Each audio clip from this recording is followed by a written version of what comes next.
Remember? Remember that video where I said that we had a special guest and that Keith David was off the hook for now? Well, Keith, your time is up.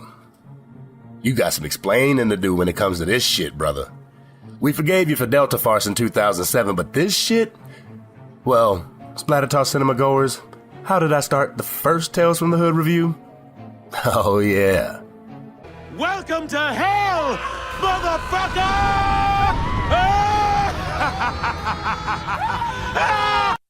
Ah, fuck.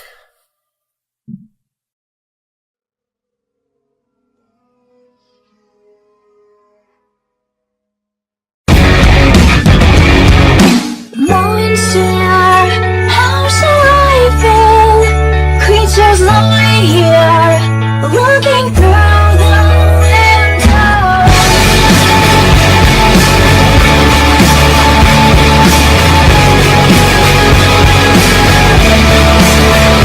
Yeah!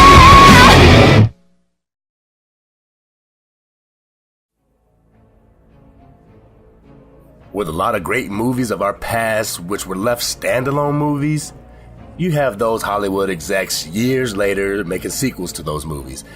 I mean, come on, really? Who asked for a sequel to Tales from the Hood? That's like wanting a sequel to The Color Purple or something. Like I said in my review of Tales from the Hood, I consider that movie to be a classic in its own right. That doesn't mean that you have to cash in on it with its cult following years later. That didn't stop executive producer Spike Lee and director Rusty Condiff in tainting the legacy of a great standalone horror film. This is your boy Jay from Splatter Talk Cinema Review, and if you don't know by now, we will be reviewing Tales from the Hood 2. Starring the legendary actor Keith David, we find out that he will be lending his acting chops to the master of ceremonies, Mr. Sims. Wait, they recast the funeral director? Oh, come on, you gotta be fucking kidding me. Clarence Williams III was the shit in that role. Okay. Cut. Let me get my damn phone out and look this shit up. Okay, Google. Why did Clarence Williams III not reprise his role in Tales from the Hood? Oh shit. Says he retired from acting. Oh well. Carry on with your retirement as we carry on with this review. The movie opens up to a tripped out Packard Bell 3D screensaver during an open credit. Skip. We really open the movie up to another SUV driving up to an airport bunker. Out walks two men. One of the men turns out to be Mr. Sims, the master of ceremonies during our descent into cinema hell. I like the coat, though. Where's the funeral home? Cut to an asshole cussing out a lab nerd. Kelly brings Mr. Sims. Mr. Sims assures Mr. Beach that no one tells stories as good as he does. I assure you, sir, no one tells stories as well as I. Oh, yeah. Mr. Beach is the largest builder and owner of private prisons in the United States, and he's a dickhead, too. Mr. Beach realizes the press conference is close and says, "Shit." That targets Mr. Sims to say, "Shit." Come on, they're bringing up the shit from the first movie. Anyway, the lab rat Grant explains to Mr. Sims that he is here to tell the Robo-Patriot, a robot Mr. Beach designed, tales so that it learns and maintains a correct database to choose the correct individuals for incarceration. Okay. I think I'm gonna need some help on this shit, so I have a special guest that I mentioned, and that special guest is named Gabrielle. We call her Bree.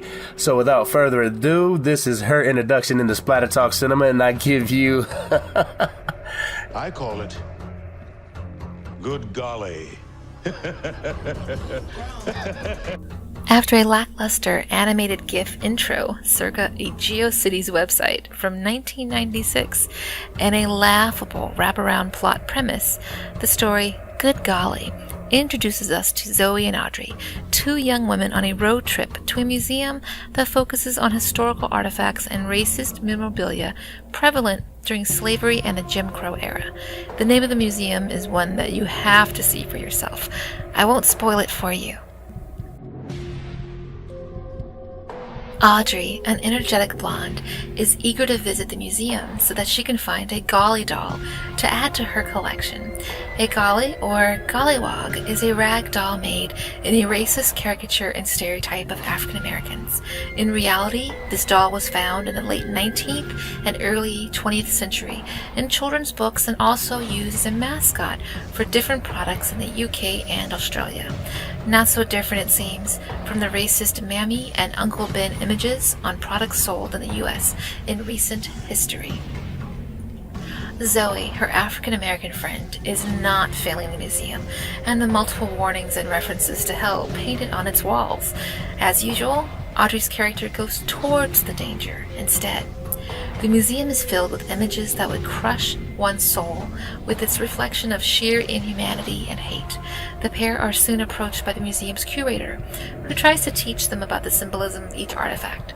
Audrey and Zoe ignorantly joke that the US used to be really messed up, but as they are best friends, racism is now a thing of the past. Audrey finds a Golly doll in a glass case and, not understanding the concept of a museum, tries to buy it for $800. Her entitled attitude results in the curator informing her that the doll has traveled the world for over 100 years and experienced unimaginable horrors and is not for sale. Audrey says that she feels the doll is a symbol of childhood comfort for her, and that anyway, nowadays, rappers say the N-word all the time. Zoe and Audrey leave the museum empty-handed. Later that night, Audrey and Zoe break into the museum with the help of Audrey's brother, whom Zoe is sleeping with. They walk around the museum, giggling and joking about the artifacts. Zoe and her beau find a whipping post and whip, and he mockingly whips her as he makes sexual innuendo about masters and slaves and Big Daddy. Woke, Zoe is not. Spoiler alert. Now this is where it seems as if a different writer took over the story altogether. The plot changes from one with a theme of how historical and current images, media, and fads reflect centuries-old stereotypical racist beliefs, to one that is simply absurd and reminiscent of a low-budget, left on the cutting room floor, late 70s Saturday Night Live Halloween sketch. Audrey knocks over the case holding the Golly doll, starting a chain of events where Zoe is crushed to death and the Golly somehow grows from about 12 inches to over 6 feet tall, akin to a very racist football mascot, with the same level of costume quality. The doll then begins to whip Audrey's brother to death, causing chunks of flesh to fly off of his body. It is not clear if Audrey is being sincere in her lust for Golly, or if she's trying to trick the life-size doll into sparing her life as she begins to come on to him? It? Resulting in human and giant rag doll sex. The movie then literally shows the passing of time by the rising and setting of the sun many times over. We find Audrey chained to a bed in the curator's home. He's wearing a doctor's smock as he hangs up the plastic protective sheeting. Audrey is extremely pregnant, and she begs the curator to let her at least have her baby in a hospital. Of course he declines, and we soon see Audrey's swollen belly begin to erupt as dozens of tiny, bloody, Golly dolls burst from her abdomen, making popping sounds like felt fabric gremlins, spraying blood everywhere. Audrey smiles and says, I love you, my Gollies! Before dying. The curator makes a comment on the sexual stereotypes of African American men in society as he laughs maniacally, and the segment ends. While watching the segment change from good to, "You gotta be kidding me," I immediately thought of ways in which the segment would have been so much better if they had not chosen to go the silly mascot route. The sudden change in the tone of the segment could easily make a viewer stop watching the movie right then and there. Instead of the Golly changing into a giant laughable mascot, the whipping death of Audrey's brother could still have occurred, but with the whip being held by an unseen entity as it brutally whips away flesh, an example of the sheer brutality of this historical torture method. Yes, telekinetic deaths have been done before. Phantasm, Friday the 13th, Part 7, The New Blood, etc. But it would have still been better than the giant felt doll groping and kissing Audrey. That short made absolutely no fucking sense. Anyway, I want to thank Gabrielle for going ahead and doing what she does, and that's bringing a very entertaining and very charismatic and wonderful review of Good Golly. I know I gave you a turd to polish, but you proved yourself. Thank you very much. And we look forward to getting more reviews from you in the near future. With that being said, well, Mr. Beach likes the story, but wants something more criminalistic so that the robot can process it. Mr. Sims suggests a story about gangsters. This story is called The Medium. We open the short to some poor asshole getting his ass whipped by some gangsters. They're really giving him the business. The guy's getting his ass beat. His name is Cliff Bettis. The three guys are trying to beat him for the location of Cliff's $5 million. He tries to explain to them that is money for charity. I actually thought the gangsters was going to have a change of heart or something, but nope. They're acting like the typical cookie-cutter type gangsters. They don't give a shit. After Cliff pissed off the head gangster, he also accuses one of the gangsters of being someone's bitch in prison. Not having none of that shit, the gangster gives Cliff a right hand and kills him. After all the hits that man took, you mean to tell me that one hit killed him? Get the fuck out of here. We cut to a studio and a live studio audience. The audience waits patiently for Mr. Lloyd, a channeler who can talk to the dead. Or can he? He actually has his cast secretly listening to the audience backstage. We see that Mr. Lloyd is an asshole like the rest of the victims of this movie so far.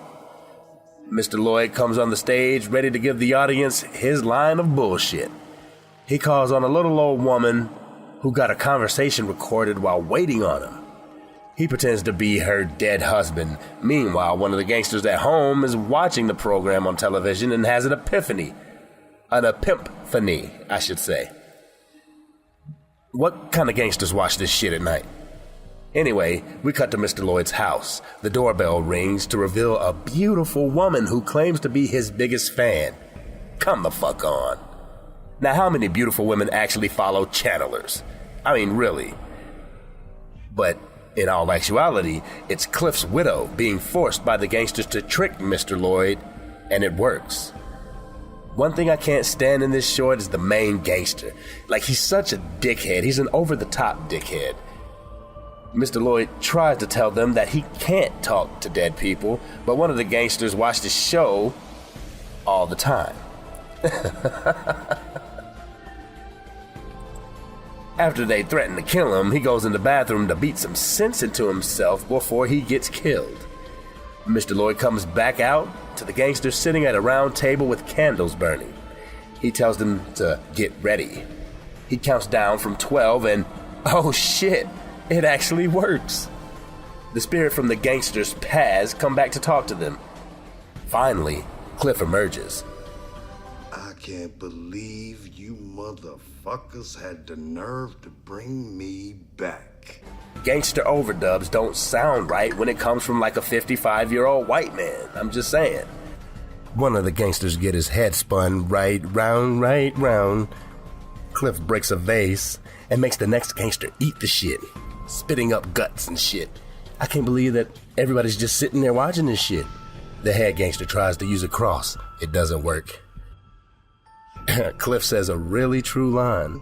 You gotta have faith for that thing to work. Then he sets the cross on fire. The gangster begs for his life after he killed Cliff for trying to change the world. Cliff tells the gangster that all he was greedy as hell and all he wanted was power.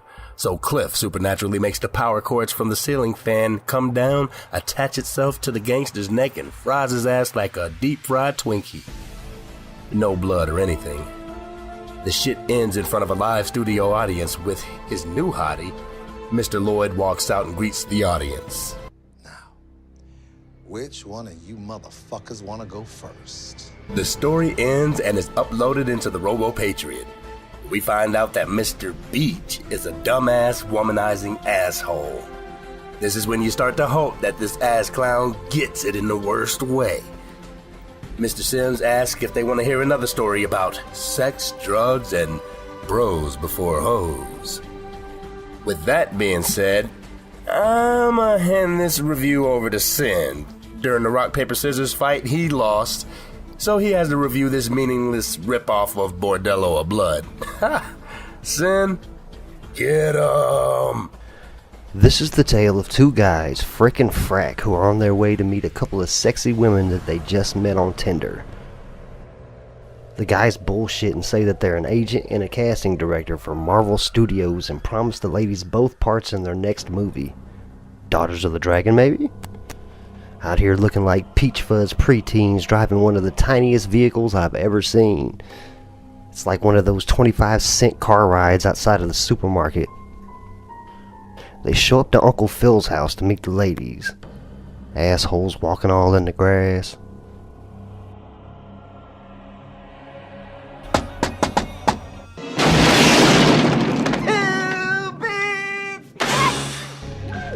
Turns out that these ladies live in a house that only has theater gel lighting. Looks like the set designer saw Suspiria one too many times. They start playing some game called Cards Against Humanity while drinking nasty ass martinis because they're fancy. A bleached asshole. Bleached assholes? This whole thing feels like a scary movie bit. I'm the one who suggested Chris Pratt for Guardians. Wow, that's very cool. Well, I guess it's time to drug and videotape them raping the two women. I don't know why though. They seem pretty interested before all this Cosby shit. This place looks like David Lynch is making a porno or something. And now the twist. They are invisible to the camera. He hits the fucking thing. Yeah, that'll fix the problem. Oh no, they are vampires. No one saw that coming. Vampires. No, bullshit! These bitches must think it's Halloween. All this seems like it's being played for laughs. What is that? Trick or treat. Give us something warm to drink. That doesn't rhyme. The dudes try to run but get overtaken. They get dropped in a plywood room with rickety goat cages all around them full of starving vampires. The women talk for a bit on TV for no real reason other than to look like they're making a YouTube video. Then they set the hungry vamps loose and our protagonists are devoured, screaming like some overdubbed bitches.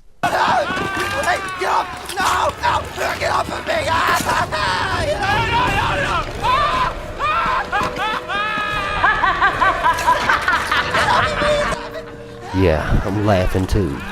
This shit is stupid, stupid, stupid. The tale has been successfully stored in the Patriot's memory. Shake my fucking head.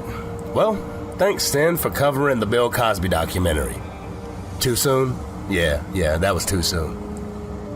This gets Mr. Sims' blood boiling. Mr. Beach says the key word. Shit. Ah! The shit! See, I don't like that. In the first Tales from the Hood, the shit was mentioned twice, and not so magnetized either. And Mr. Sims screams at everyone about the shit. He also asks if he has time for another tale. Of course we do. We gotta pad out the runtime of this dumpster fire. Anyway, the story opens to an old pickup truck driving down a driveway. A couple of white guys get out the front. I see where this shit is headed. Now I know why Sin didn't want to do this one. The guys are knocking on the door like the police. An old man opens the door. They demand that the black man hand over his son that was talking shit earlier. This, being a Spike Lee production, the N-word is within some of the first dialogue. Either Spike Lee or Quentin Tarantino, I can't tell which one. After threatening to blow the black kid's head off, we hard cut to a pregnant woman, waking up with stomach pains. Oh boy. She tells her husband that it was that boy again. Her husband assures that nothing is wrong with the baby and to go back to sleep. She gets up and looks out the window to nothing. She begs whoever is there outside, please, just leave him. Hard cut back to the family losing their son to the white man. We must be jumping from past to present. The family offers money to the white guys, but they won't take it. Instead, they take the young black boy. Cut back to the present where our lead, Henry Bradley, is on the phone with the doctor about his wife. They're being cautious because the interracial couple experienced a miscarriage before. His mother comes over to the house. We learn that his mother does not agree with her son backing a racist politician. Kanye West, anyone? You ain't got the answers, man. You ain't got the answers. You ain't got the answers. You ain't got the answers, Sway. Especially one with the last name Cotton. The studio's reaching real hard for the racial content. Dr. Gwinnett examines the pregnant Emily and comes to the conclusion that she's fine, but should continue to be bedridden and think happy thoughts. At this fundraiser, William Cotton vows to take Mississippi back to its roots. He also jokes that Henry would have been serving him back in those days. I wish I could punch Henry in his fucking mouth for that. Cut back to Emmett. The white guys are bringing him to a shed. They tie him up while telling him he cannot look at a white woman. Emmett is standing strong as a man. Cut back to the present. The crowd's being coerced by Cotton.